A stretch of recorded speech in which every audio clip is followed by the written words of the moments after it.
السلام علیکم۔ ایک مختصر اور پر اثر قصہ۔ ایک نیک اور مالدار شخص نے اپنا قصہ لکھا ہے کہ ایک دن میرا دل بہت بے چین ہوا۔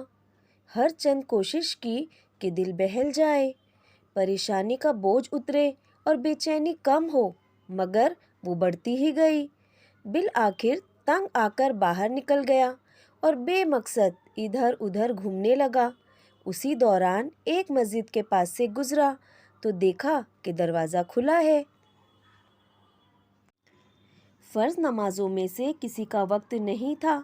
میں بے ساختہ مسجد میں داخل ہوا کہ وضو کر کے 2-4 رکعت نماز ادا کرتا ہوں، ممکن ہے دل کو راحت ملے۔ وضو کے بعد مسجد میں داخل ہوا تو ایک صاحب کو دیکھا، خوب رو رو کر گڑ گڑا کر دعا مانگ رہے ہیں اور کافی بے قرار ہیں۔ غور سے ان کی دعا سنی تو قرضہ اتارنے کی فریاد میں تھے۔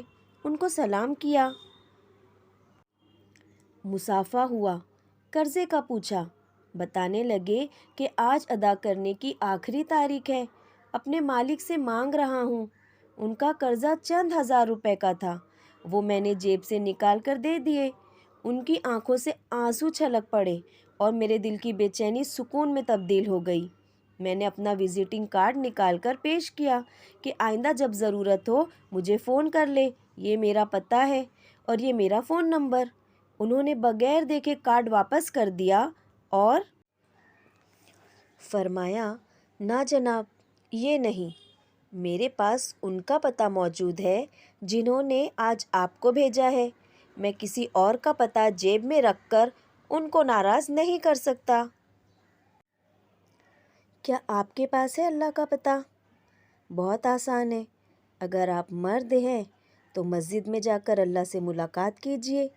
اگر آپ عورت ہیں تو گھر میں جا نماز بچھا کر اللہ سے بات کیجیے، بس یقین کے ساتھ۔ بہت شکریہ۔